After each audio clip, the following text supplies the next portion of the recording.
Yeah, that's really cool. Sorry, man. I just like jumped right into it. I've been so excited. It's all it's all good, brother. Do you wanna should we hop on an IG live too? Just Let's do maybe. it, bro. Yeah, Let's yeah, do yeah. it. Okay. We Okay, we'll live, do it. baby. Yes, sir. There we go. All right, man. Yeah, All we're right. good to go. All right, All cool, right, man. dude. How you doing, man?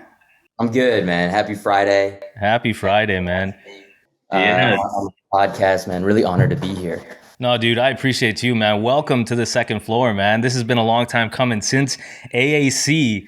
We've been trying to get you on, and I'm super happy that we've been able to connect and kind of chop it up, and I can't wait to just be able to dive into some topics. I know we got about an hour and a little bit, so gonna try to dive in. But man, like the reason I wanted you on the podcast is one, your session was incredibly powerful, like the one that you had. And then the second one was the men's caucus that we did with all the guys and the men. And so I think before we get into it, maybe we just introduce you to the second floor family, kind of my audience as well, just who you are, what you're about, and then we'll kind of dive into some questions. So I love that, man. Yeah. Well, let me introduce myself then, I suppose. Second floor. What's good? My name is Ismatt Niazi, and for work, I am a psychiatrist. But other than that, I am a husband. I'm a father. I'm a son. I'm a brother. All those things that really like make life so wonderful. I'm so happy to be here on this second floor podcast, man. I can't tell y'all enough. I used to have a room in the basement. We moving on up, baby. We moving on. yeah, hell yeah. No, that's awesome, brother. I appreciate that. And I want to know personally, like how you got into this space. Like, how did you get into psychiatry? What was the trigger, or was there something that you've always been passionate about, where you're like, you know what, this is kind of my path. This is kind of where I want to go. Yeah, man. I was really privileged growing up. My father was a pediatrician. He was a family medicine doctor back in Afghanistan. He came to America, Nebraska, matter of fact, out of all places, and did what was required of him to become a pediatrician in this country. So I already kind of like, all Afghan kids are pushed to be doctors, but like especially like a doctor's son who's Afghan, it's like, bro, I really didn't have a choice. Yeah. And after I knew that I wasn't going to be able to hit my first dream of being in the NBA, like when that realization dawned upon me, I was like, okay, let me like reroute. Knew I was Yeah. going to do the doctor route. And I'm just lucky because I picked a field that I really love. I have a younger brother. He has autism. I think that's also an influence here, wanting to help that population, kids on the spectrum. And then with my dad working with kids, I knew I wanted to work with kids. So as soon as I got into medical school, I was like, the brain is where it's at. I want to learn about the brain. I learned about neurology. I learned about psychiatry. And I was like, yeah, nah, I want to work on this side of the brain, like this, the software of the brain, like, what is the inner workings of the mind? And from there, man, every single, like rotation I was on, or anytime I was like shadowing a psychiatrist or learning about psychiatry, that was the one thing that like made my brain click. And so that's how I knew to get in this field. I feel really lucky because the more I do it, the more I love it. And it's more than just a job for me. It's kind of a lifestyle. Yeah. Um, how are you gonna, how are you gonna sell somebody to work on their mental health if you're not doing many of those same practices? So I just Yeah. feel really lucky to be a psychiatrist for my Yeah. professional side. Yeah, for sure, man. No, that makes sense. And you touched on like the circuitry of the brain and whatnot. Is there anything in particular from that where you feel, in between, going into kind of the branches of the brain, is there anything specific that you maybe currently or maybe in the past have been like, I want to focus on this piece? You know what I mean? Like, is there something that sticks out, or is it kind of holistically you kind of want to explore different avenues and different routes? Yeah, like the first question, you're like, what got you into this field? I'm bringing in personal experience. And then the second question is like, as I've learned about psychiatry and the brain, what mental health looks like, what different mental disorders look like, and realizing like, oh, damn, dude, like I have ADHD and like I've had it for a long time and it's like really changed the way that like I navigate this world. that has been the one thing that I've like even further subspecialized in. And so like there are two populations, maybe even three, that I really love working with: kids on the spectrum, adults on the spectrum, and people with ADHD. And the ADHD thing I can just relate to. And it's like how these little things change the way we interact with the world, and how that can like integrate into somebody's personality, integrate into somebody's like things that they enjoy, their behaviors. I love talking to my patients about that. All right, this different worldview that you have due to like, you know, different brain connections, different brain like anatomy, you know, whatever you want to get into. How does it like, what does that actually mean to you? How does that affect you? And like, what are your goals? How do you want to get to those goals? And that's what I get to do every day that I work, man. It's just, it's such a privilege. The brain is so cool, man. You can change the way you think. You can change the way that like you deal with stress. You have the power to do so. And it's really cool to like not only try to unlock that in myself, but like unlock that in other people when they come into my office, things like that. Yeah, yeah, and you touched on something that I want to kind of dive into a little bit. How much is self, like our own self, in the part of like self-inflicting, you know what I mean? Like how is just like us being like you said, you know, you talk about stress, right? So like how much is that like self, like almost motivated, or self, like we kind of do it to ourselves, and how much is that, you know, maybe genetics or just kind of upbringing? Is there a lot of, is there like, when you say like we can kind of control our stress or like deal with it, you know, how much is that like us doing certain things to be able to unlock that or unravel that? Yeah, man. Like how much are we our own worst enemy? Yeah, yeah. Yeah, yeah, dude. Well, let me start by saying this world is a hard place to live right now. You know, it's a cruel world. It's a hard place to live right now, and it has forced many people into like destructive habits, or many people into like, you know, the rat race that isn't always gonna prioritize one's health, one's mental health. Which, like, if you ask me, those two things are like, you know, one and the same oftentimes. So we get in our own way, but we also have blinders on because, man, we can't stop to like look around and actually like assess what's going on, because this world is like, nah, man, wake up, go to your job, come home, get ready to go to your job tomorrow. It's the weekend, like numb yourself and then do it all again on Monday.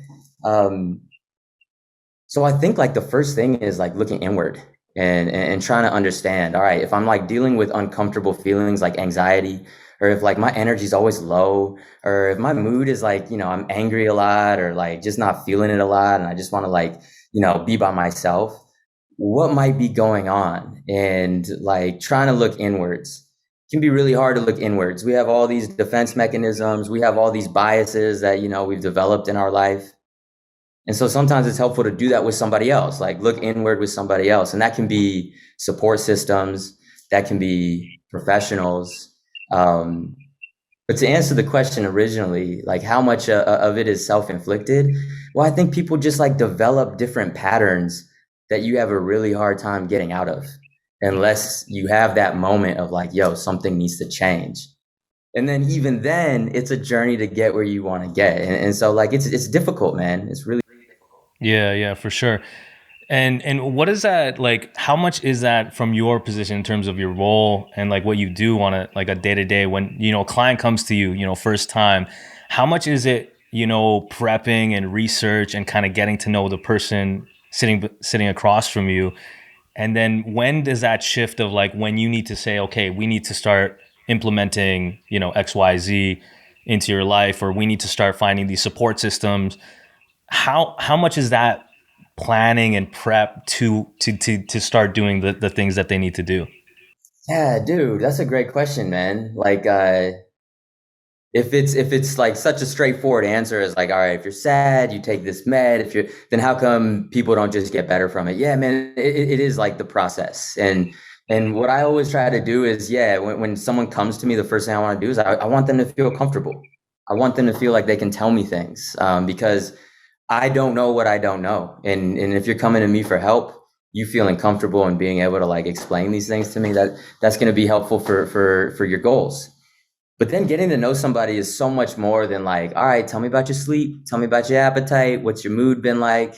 I want to know what gets you to tick, man. What makes you live?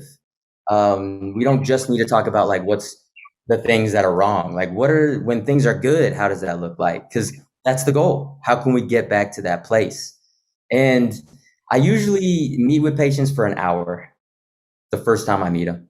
I have them come back the next week for 30 minutes, ask some follow-up questions. I think about the cases in between, have them come that third time, and then we talk about like the initial treatment plan. This is what we're going to start doing. Doesn't mean that we can't change it, but this is what we're going to start doing. So that's like 2 hours of, spending time with someone before I'm even comfortable giving that like initial, hey, here's how we're going to get you to these goals that we've discussed. Yeah. How often do you turn away a client? Like, are there clients that get kind of prescribed to you and say, hey, look, like maybe it's a different doctor. They're like, hey, we recommend, yourself and whatnot. Or how many times are you like, you know what, you don't need my treatment. You don't need this. I recommend you do X, Y, Z, and you should be good.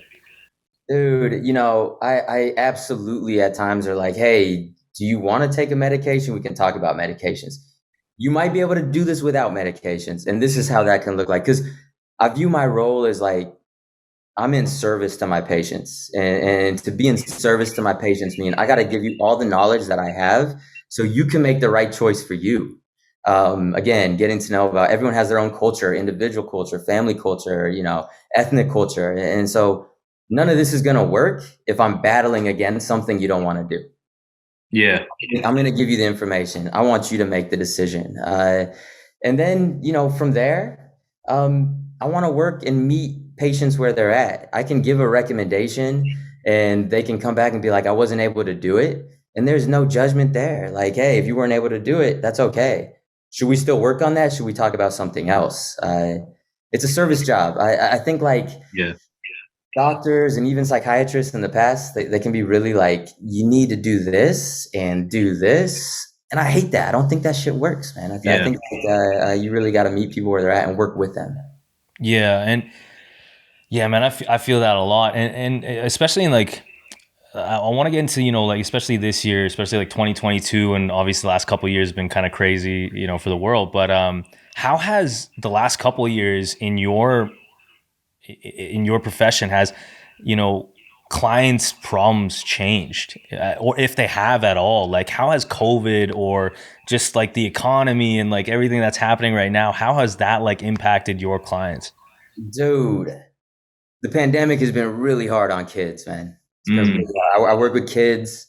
I work with adults. I work with teenagers. I work with families. It's been really hard on kids, and I feel for them. Students of all ages, honestly, we're talking elementary school, middle school, high school, but even college, like so many traditions were taken away. Social isolation, where like the developmental task of those years is to be social and to find like, your people and where do I fit in the world? And that was taken away. Spending that much time with your parents, like, bro, parents are so great for so many things, but like kids don't need to be around their parents, and also parents don't need to be around their kids that much. It was a really hard time for kids. So there was like a national emergency for, child adolescent mental health that they're trying to extend even. And if it's hard for kids, it's also got to be hard for adults. Yeah, maybe adults are a little more resilient, we're a little more wise, but every patient that I have, or I shouldn't say every, but like most patients that I have, this was a significant part of their mental health journey. Whether it was things got worse for them and that's when they sought out care, whether that was, things weren't already good, but it got even worse and exacerbated. And so they needed to go even like a little more layered into care. Like it was really affecting, man. And even me, as a psychiatrist, I used to see 100% of patients in the office. You're going to come to my office. We're going to like chop it up in person. 2020 hit, pandemic hit, NBA canceled their season, whatever. Everything after that was telehealth. And now, dude, 90% of the visits I see every day is over a computer. And so it has completely changed the landscape of the world. And I think we're still trying to pick it up. We're still trying to pick up the pieces. And like you said, that's not the only thing going on, man. The like economy and like, oh, by the way, this thing called global warming and just like turmoil in general. the world is ill, Yeah. and it sometimes feels weird diagnosing people with disorders when we're living in just like a really ill world. But I'm here to help, man. I'm here to help. Yeah, for sure. And you know, I guess going into even kind of diving into this a little more, how much of the quote unquote disorders are preventative? Yeah, I'm trying to find a way to frame that question. Like preventative meaning like would have never happened if like how many of these disorders came from like some life event happening? Yeah. I think you even kind of asked this question earlier, man. I go on so many tangents and stuff like that. It kind of gets to like what is like the role of the genes, like biology, like what our parents give us, versus like what is the environmental role, and how does Yeah. that come together for psychiatric disorders? It's the impossible question. Genes Mm. matter. Genes matter, man. We get half of our DNA from mom. We get half of our DNA from dad. Bio mom, bio dad. Yeah. And then our parents are going to raise us in a very similar way to the way that their parents raised them and to their parents raised them. And so the biology gets even further reinforced. Right. And then there are extreme life circumstances that can kind of shake that up, that can actually change your genes.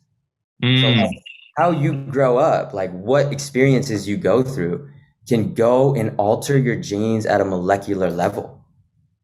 So to separate the two is impossible. The parents, genes, they lay that groundwork, and then your environment takes over from there. Yeah. Wow. That's crazy, man. It's so funny because I saw this TikTok from this one young dude. He's like 20, 28 or 29. And the TikTok was, he was like in a drive-through to get coffee. And he's like, man, he's like, I don't know what information to believe right now. He's like, I can Google anything right now and my belief system will be reinforced on Google. So he's like, I'm going to just search up coffee causes blindness. And he searches it and then he shows the screenshot of like, oh, look, there's an article, a study that says that coffee causes blindness. And then he's like, but wait, let me do the opposite. Coffee cures blindness. He searches that. And then another article pops up saying that coffee cures blindness. There's something to do with that. And he's like, I'm 29 and I don't even know what kind of information to believe and who to trust and to go to this doctor or that doctor. And I mean, even COVID, like I remember when COVID happened, like there was a huge split where people were like, yo, pro-vaccine, like got to get your vaccines. And then there was this other side where it's like, no, like the government and like, you know, all that, like. And so I'm curious to know your thoughts on this. Where how is this like how as a young individual, kids growing up, adults that are in this that are trying to get, you know, obviously the right information to them. What do they do? Like obviously Google isn't helping and whatnot. So what do you like as a doctor? What do you like kind of recommend from a standpoint of information and kind of beliefs? Dude, misinformation is everywhere. It's touching everything in the world, right? You got to all those examples. On TikTok, misinformation is like rampant. On Google, it's rampant. And actually, like this new data that's showing, a lot of people are starting to use TikTok instead of Google. All this to say, there's a lot of misinformation. And now I'm with a group on TikTok, and we're trying to put out like evidence-based mental health videos, educational videos, videos about different treatments. We're not giving patient advice over social media because that's not going to work. But education, that's a huge part of mental health. And part of that is we tell like our followers to tag us in videos that they think is like kind of sketch or sus or whatever. Bro, the videos we get tagged in, it's just like, oh my God. And they can be harmful. Like if there's a video that's saying Adderall is the exact same as methamphetamine, and then that makes someone who has ADHD not use a medication that is incredibly helpful for ADHD and incredibly safe, that's a harmful video. Yeah. And that thing is being, like reposted. The comments are going crazy. If there's a video that, like even antidepressants don't work for depression. And it's like, man, that is such a general statement that can prevent people who are in crises, who are in, need of help from getting help.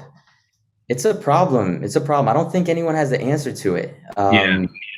We're gonna have to see how this shakes out, man. This is kind of like this new thing that comes up, and we're just gonna have to adjust to it.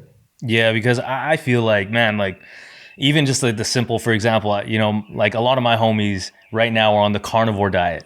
They're just straight carnivore, eating meat, like, and it's to each his own, right? And it's easy to get persuaded in the fact of like getting into it or whatever the case may be. But and then I have other friends that are vegan, that are just like, anti-meat, like don't touch the animals. And it's like, from a health perspective, from a social perspective, it's just like, it's chaos out there. So it's like, for information, it's very difficult right now to just be like, what is right? Like, I don't understand. One doctor says this, then there's another doctor who's like a carnivore pro. And then, you know what I'm saying? So it's like, it's very difficult out there because once it taps into your beliefs personally, then it's tough to be persuaded somewhere else. You know what I mean? You just kind of lean towards somebody that you like or that you care about. It might be an influencer, but whatever that influencer says, you're gonna mess with. And yeah, man.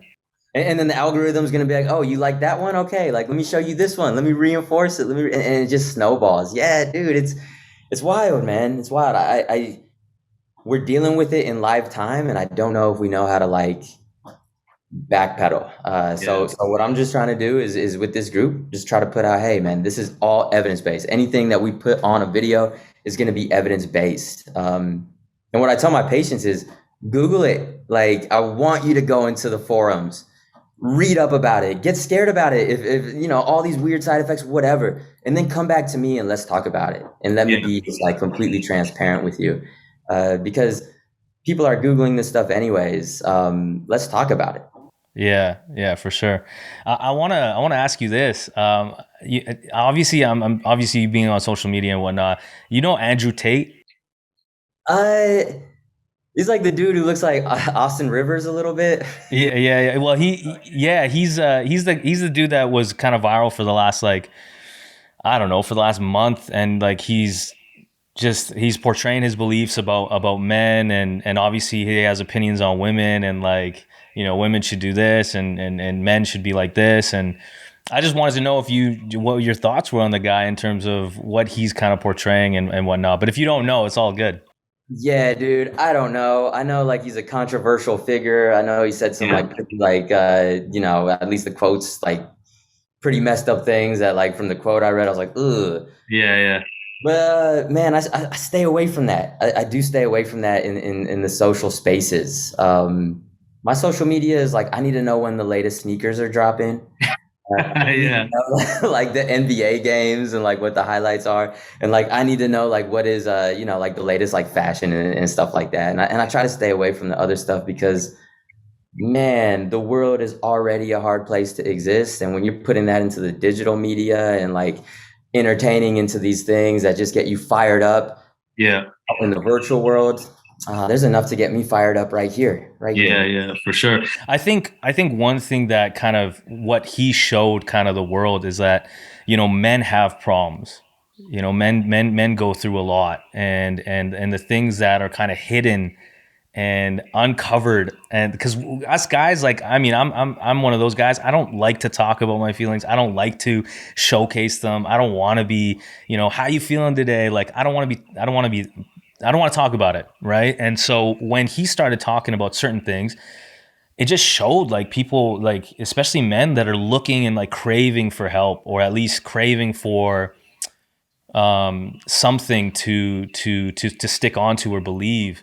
And even with the, like, just kind of going back to AAC, because our session was powerful, man. And you could see like 20 minutes in, like after you guys started asking those questions and kind of going through the activities, or the exercise, that once people started being comfortable opening up a little bit, especially about like their sexuality and kind of abuse at home, and like once they felt open, it kind of opened up a can of worms, and people started going after each other. And like I was like, obviously in it, and I was witnessing. I was like, damn, like there's a lot of guys that need some guidance, some support. And so how do you feel about like men's health, and like what have you done personally in your space and your team? What does that kind of look like? Yeah, dude, I love that we're talking about men's mental health because this is a thing, man. This is definitely a thing, and it's a problem because like we're the weaker sex, man. Like we don't know how to like talk things through. We aren't the greatest at communicating as a whole, and yes, it's stereotypical, but like just check this out. 75% of completed suicides are men.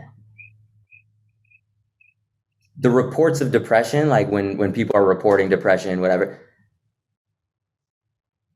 women represent 2 times higher depression rates than men. So women have twice the reported depression as men, but suicide, which we think of as like this, obviously men, you got to be depressed or like things aren't going well for most suicides. Men are 75% of those things.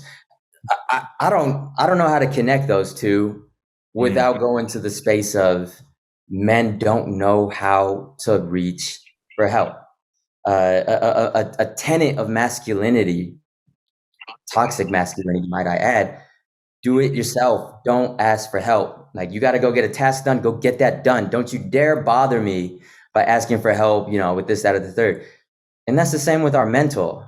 And so maybe a feeling like worry comes up and there's a lot of worry. Maybe like sadness comes up. Maybe there's like this mundane feeling of going through the motions.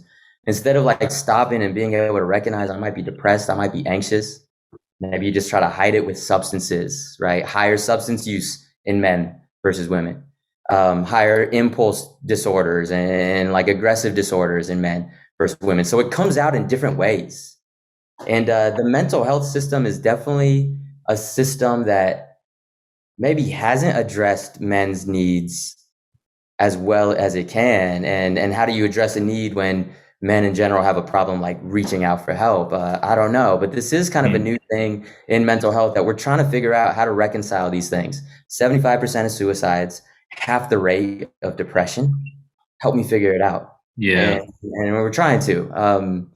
I think a lot of my patients, especially the ones I do therapy with, who are men, feel grateful that they have a male therapist, and that is not a very common thing in the mental health field. And so again, hopefully, as we move away from like some of these toxic tenets of masculinity, more men will be reaching, asking for help, and hopefully there might be more men providers as well. Because matching up with a therapist you feel comfortable with is incredibly important. Yeah. And like you said, man, like how many guys go out of their way to ask for help, because it's quote unquote embarrassing or whatever the case. And no, I always go back to that caucus because that was such a powerful session, man. And it was short, the hour that we had is like you could probably sit there all day and go back and forth between the problems and quote unquote solutions or exercises and things like that. But it just showed that there is a need for men to find some help. Yeah, man. And like, yo, if the bar is just like recognizing that you're not having a good time, like, let's set the bar there. Like, come on, fellas. Like, we can do better. And the stigma's breaking slowly, man. It is breaking slowly. I have a lot of homies who have reached out for help. Going to AAC, man, it fills my cup so much because people will come to me and they'll say things like, man, I reached out for help because I saw one of your Wellness Wednesday sessions. Or like, I started telling people I have ADHD because you disclosed to people that you have ADHD and taking away the shame from that. We're making progress, and that's something to feel optimistic about. Yeah, for sure. And I guess going into it, obviously you and I both are Afghan, and we have that commonality. And how, maybe talk about specifically like Afghan's mental health, because I want to know, like, how do you tackle that, especially with, I mean, obviously AAC is a great resource, a great place to go to once a year, because everyone can find some sort of common ground, and then obviously those powerful sessions help. But from a standpoint of an Afghan who grows up in the standard Afghan household, who grows up with parents who expect certain things, and certain themes are taboo, talking about, sexuality or sex or these types of things are kind of taboo, and growing up in the Western world where they're getting bombarded with these things as they're growing up. They're getting bombarded with stuff that's just toxic, but they come home and they can't talk about that. They can't, they come home from school or they come home from work. They can't go to their parents, or maybe they'll talk to their siblings if they have. But where does that person, how does that person start? Like where obviously having, again, being Afghan, where do we start to kind of address certain things that you have, certain problems or just household things, because you've grown up that way? That's right, man. No, that's right. Yeah. Shout out to Afghanistan, man. I love being able to connect with like other Afghans, right? There's just that level of understanding that you have from the jump, knowing that like, man, my parents went through similar things as your parents, and now we're here and we're trying to make the best of this like hyphenated identity, balancing the two cultures, American culture with Afghan culture, Canadian culture with Afghan culture, like whatever it might be. It's really hard because, most of our parents didn't leave Afghanistan like, hey, I'm gonna just leave now and like go to another country. No, like we had to like get out. Like they had to get out of Afghanistan. And it was due to trauma. And trauma is, I got choice words to say about it that I'll try to censor myself. I know I haven't been great so far, but I'll start now. It's a bad thing, man. It's really hard. And that trauma can be passed down to us in our genes. So literally we're inheriting trauma of our parents in our DNA. And in the way that our parents raise us. What does trauma do to an individual? It makes them hyper aware of the situation. It makes them anxious about the situation. Negative world views about the situation. This world is not safe. Hyper vigilant, overbearing, maybe you would say, about our Afghan parents. Shorter tempered, shorter fuses, not wanting to talk about trauma, wanting to avoid that sort of thing. And that affects us growing up in those situations. That affects the way our parents raise us. That's not the best version of our parents raising us when that trauma is coming in and affecting them. That affects the way we see things. Yeah. And it can be really hard to reconcile that thing. That's one of my favorite parts about the Afghan American conference and the community organization as a whole is that it does address just talking about it. And man, like, sometimes people disclose things to me at these conferences that they're like, man, I ain't told anyone that before. And I can see a weight starting to lift off their back. It's not gone. It's starting to lift off their back because they have come to a place where like, now I want to deal with this. When you say some shit out loud, again, I'll start to censor when you say things out loud, it becomes real. Yeah. No, for sure, man. That's so powerful. And, I'll give an example, man. Like when I grew up, my dad was very hard on me. You know what I mean? Military guy, came from the Afghan military, escaped Afghanistan. And long story short, growing up, he had these expectations of me in certain, school and certain thing and not going to parties or not doing XYZ and being that, the angel kid as being the first kid. And, kind of going into high school and university, I started hating my dad because he would compare me to my cousins and compare me to, Filonigak over here and, so-and-so over here did this and why aren't you doing that? And that's why I was in my science program. Like I graduated with a biology program and, but growing up, man, and I just hated him because every time I come home, it was just the same, like, oh, how was high school all over again, even though I'm in university? Oh, you didn't go to this university because so-and-so got in and you didn't get in. Obviously your marks aren't good enough. And so there was a lot of hatred and resentment that built up with my dad. And once I got out and once I started doing my own thing and I started listening to myself and saying, you know what, this, the biology path isn't for me. Like I love media. I love kind of marketing and things like that. I'm going to try this out. And for a few years, man, it was rocky because nothing was manifesting. It was just me trying to build into this completely different career path, And, but it's so funny because as I started to gain some momentum in my life and find some success, I started showing my dad, like I was like, hey, look at my office. Yeah, I got an office. Like, I'm not just like I'm like low life. Like, hey, look, I bought a house and I bought this and this and that. And then that kind of attitude that he had almost came off. And it's so weird because my dad is like, we're homies now.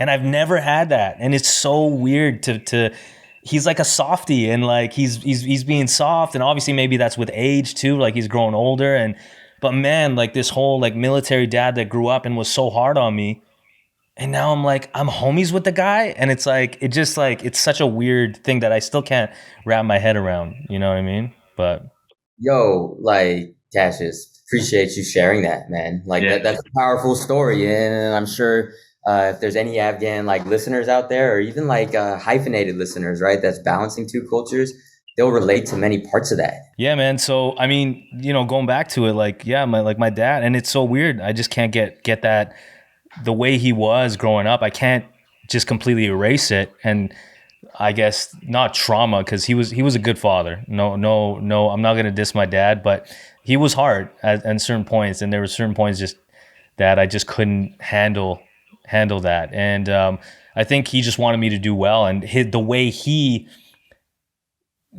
was, oh, okay, I'm gonna push him to the brink. I'm gonna make him feel, you know, some type of way, you know, about his cousins, about, you know, the people around him, so he can, you know, maybe light a fire under your ass, as they would say, right? And see if that works, because that was the only way he knew, and I'm sure he grew up in the same sort of way. So yeah, man. So many of the points that you hit in that narrative that you built, I think would resonate with a lot of people. You know, I work with parents a lot. I work with parents of teenagers a lot who come to me like, I just want this, like my kid, so I'm trying to do this and I want to push him to do this. And like oftentimes I pause the conversation, I zoom out and I ask them, what is the goal? Like, what actually do you want for your kid? Besides, like, I want them to be a doctor. I want them to be in biology. Like, what is the goal? Yeah. Usually it's like, I want them to have a career that they enjoy doing. I want them to be financially stable. I want them to have this opportunity or that opportunity. And then it opens them up to like creatively thinking about the different ways that you can get there. Yeah. It sounds like, and you've already hit on this, man. Like, it sounds like you processed this. Your dad thought this was the way to get you to that stage where, you know, you are hitting success.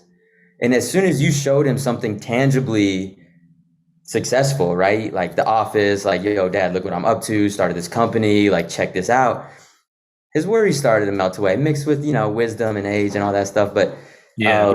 you know, oftentimes our parents they're truly doing the best, and they don't always know what buttons to press. There's not a manual for this stuff. And so I have a lot of grace with parents when I work with parents. Yeah.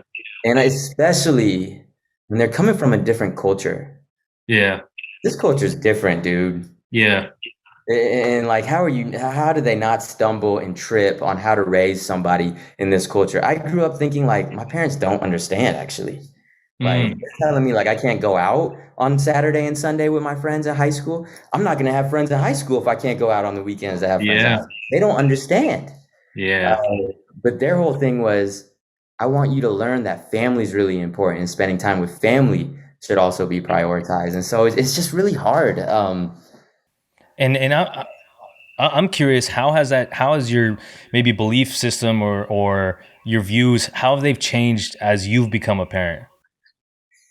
Yeah, dude, a lot more grace for parents. That's for sure, man. That's Yeah. for sure. Yeah. Fatherhood has already made me realize that I'm going to be very similar as my dad in raising my children. That is my natural go-to.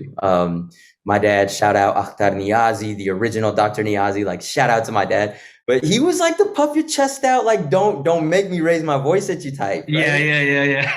And Same I with my get dad. that way, bro. I get that way, and I know better. I know better, and I'm still like out here like doing that to my 3-year-old. That doesn't make any sense. Yeah.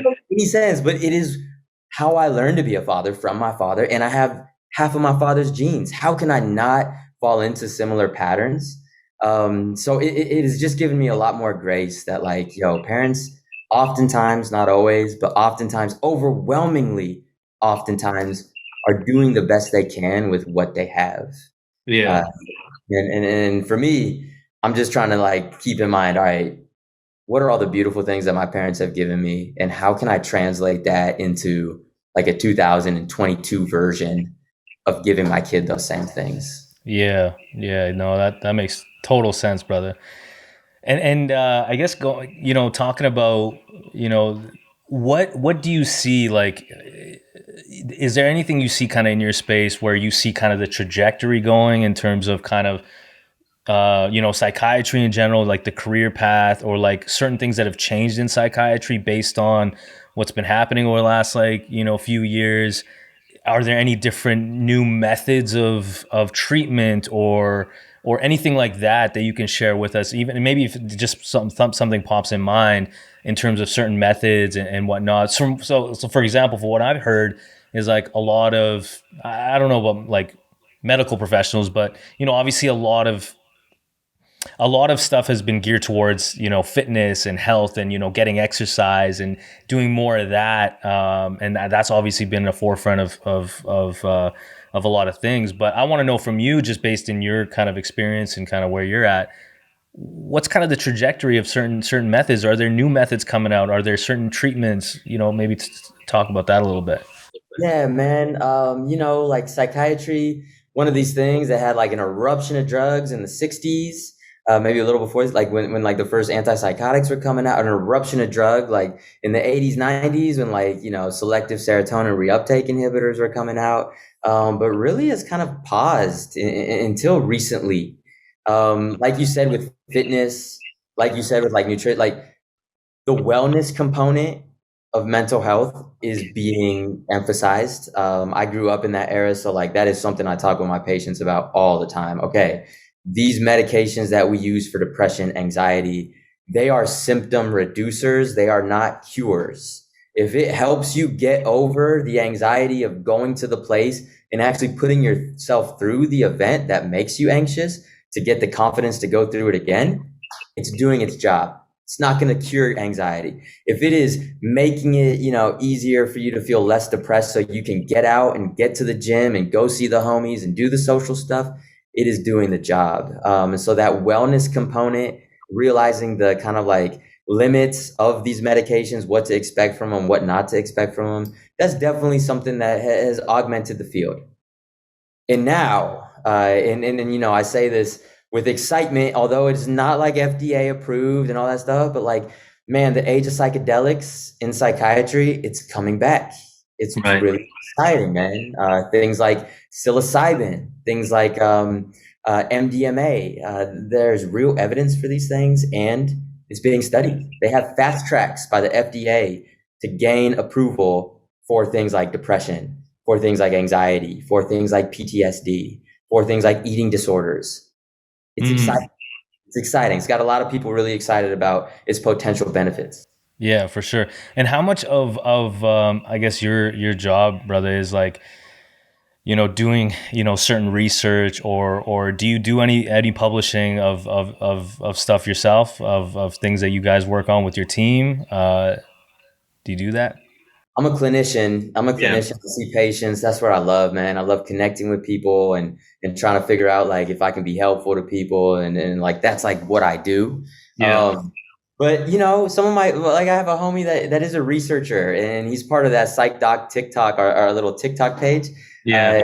He keeps me hip on everything, because how can I be good at this job if I don't know the advances in this field, bro? I Yeah. feel very old when it comes to technology and social media and stuff like that.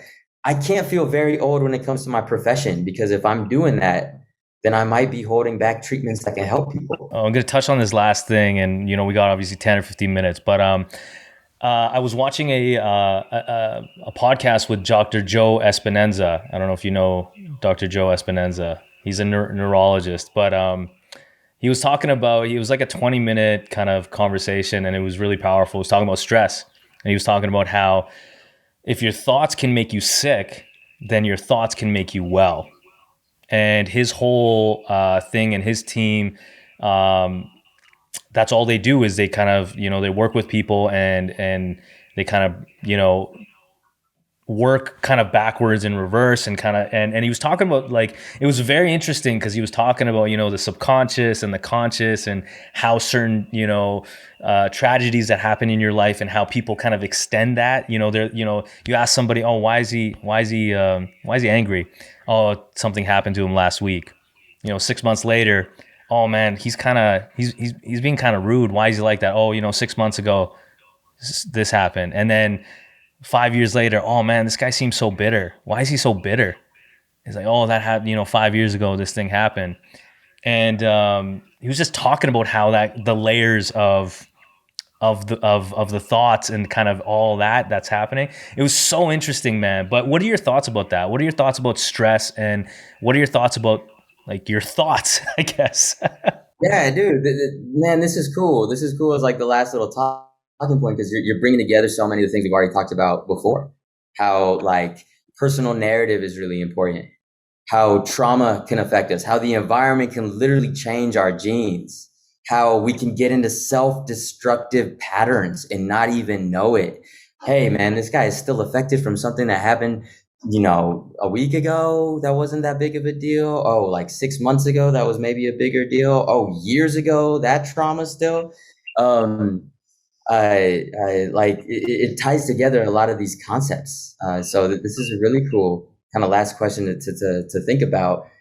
I think there is a lot of power in habit and in homeostasis, like things just kind of balanced out, steady, calm. Like all the chaos is always working towards that state of homeostasis. And there's a lot of power in that. And that's what habits are. That's our routines. That's the things that we do every day.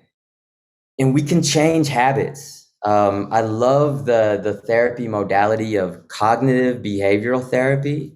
It's all about this triangle, where on this side of the triangle, it's feelings. At the top of the triangle, it's thoughts. At this part of the triangle, it's behaviors.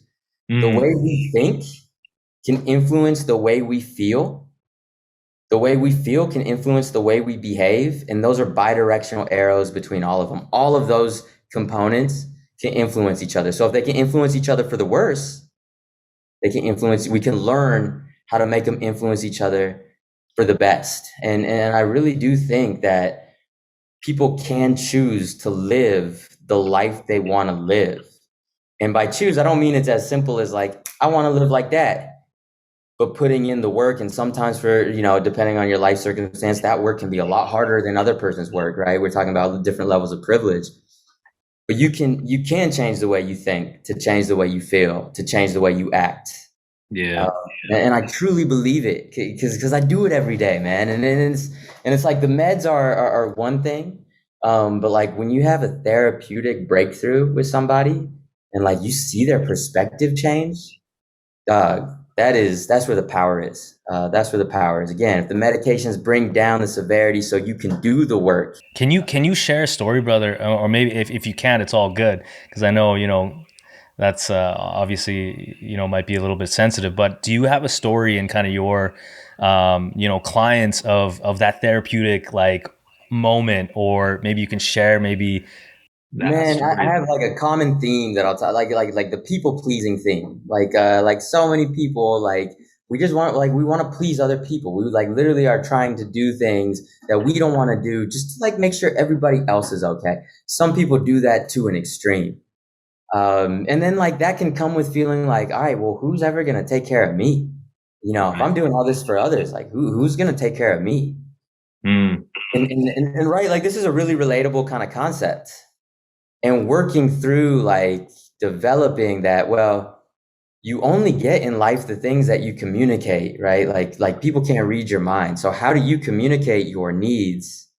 And how can you go from this place of I have to please everybody, otherwise no one's going to like me, to loving yourself and feeling confident to yourself, still being kind to others, but not having to do the things that you don't want to do because you want to live within your values. So like when boundary setting actually takes place and people can now start living for themselves and not feel like they're kind of enmeshed with other people, enmeshed with other like thoughts, enmeshed with other behaviors that they're not doing for themselves. When that breakthrough happens and they can like finally, whether it is advocate them for themselves to get that raise at work, whether that is finally like kind of be like, hey man, I gotta like cut this person out of my life in a productive way.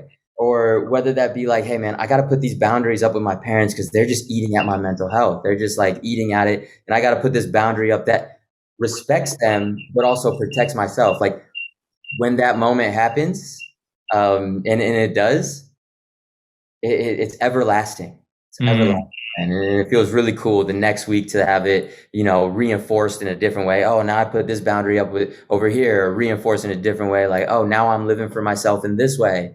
And you just see that snowball effect, just like it can snowball going in the down way, the progress can snowball too. And that's like the most, rewarding part of my job, honestly. Yeah, no, that's amazing, brother. No, I love that, man. And I'm really passionate about this topic too, just kind of, especially the things that I've done in terms of just personally, and not dealing with anything sort of mental health wise, but just more so, especially with the theme of this podcast, we constantly elevating. And, when I started this podcast 4 years ago, we didn't have a studio. We didn't have the cameras. We didn't, I was in an office with no heat. And the idea of just continuing to persevere and saying, you know what, I'm just going to do this every single week and get better at it. My confidence to talking with other people, having these beautiful conversations, this conversation that we're having right now. I wasn't like that 4 years ago. You know what I mean? I didn't have that kind of confidence.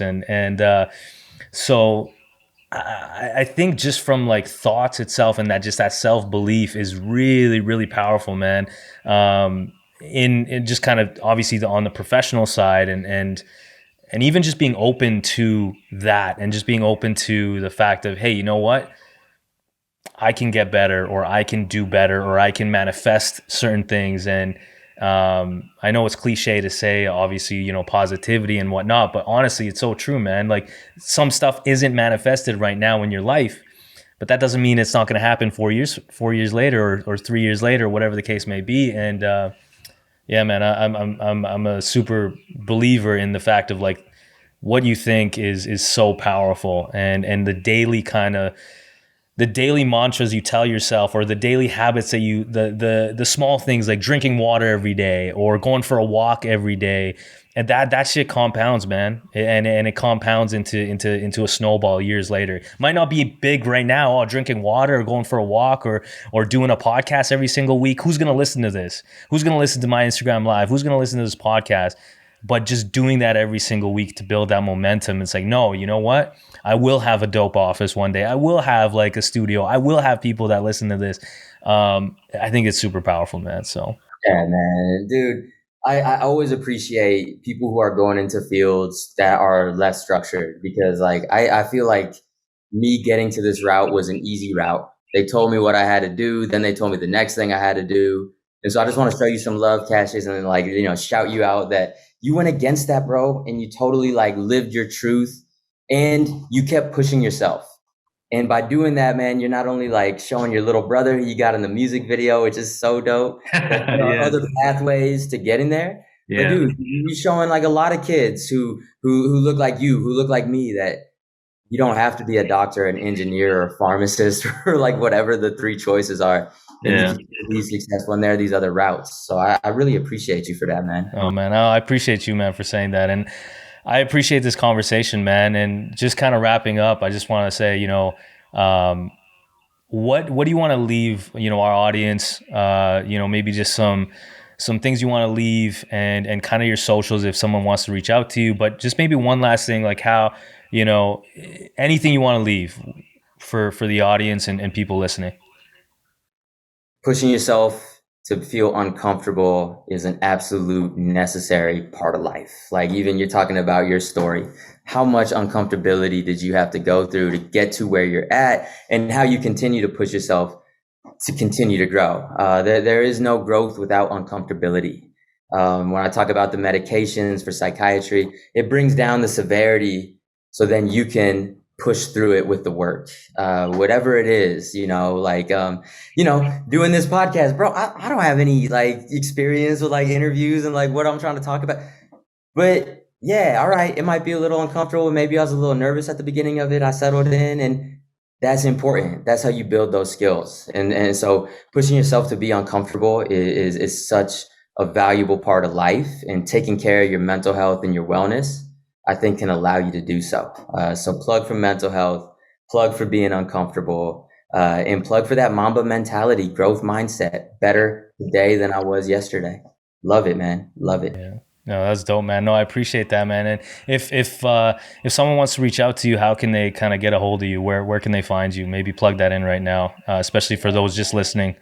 That's right. That's right. So listen, I got a TikTok page with a couple other psychiatrists, Psych Doc TikTok, Psych like the traditional spelling, Doc DOC, TikTok like the brand. I'm on Instagram at Issa_Matt4. But otherwise, man, like you can reach me if you're in the state of California and you want to see like what I'm like as a psychiatrist, you can go to Adelpha Psych, ADELPHA psych.com. Look me up. Otherwise, man, get a Qashus, and he knows how to get a hold of me. However you can find me, I'm on the internet. I'm that weird doctor. Y'all, it's not too hard to find me there. I'm happy to help. And if I can be helpful, man, please reach out. It's something that fills my cup. Oh, that's dope, man. Listen, brother, I appreciate you. This was a fantastic conversation. Thank you so much for, being on the podcast. And, I look forward to seeing what you get up to. And I look forward to chopping it up in person, man. We got to do a pod in person. That's right, brother. That's right. Send me out to Canada, man. I'd love to be there. Hell yeah, bro. Come to the studio, come to the radio station. So no, I appreciate you, man. Thank you so much, man. And much love. You too, man. Much love back to you. Khudafiz, and second floor. We here, baby. Yes, sir. All right, brother. Cheers.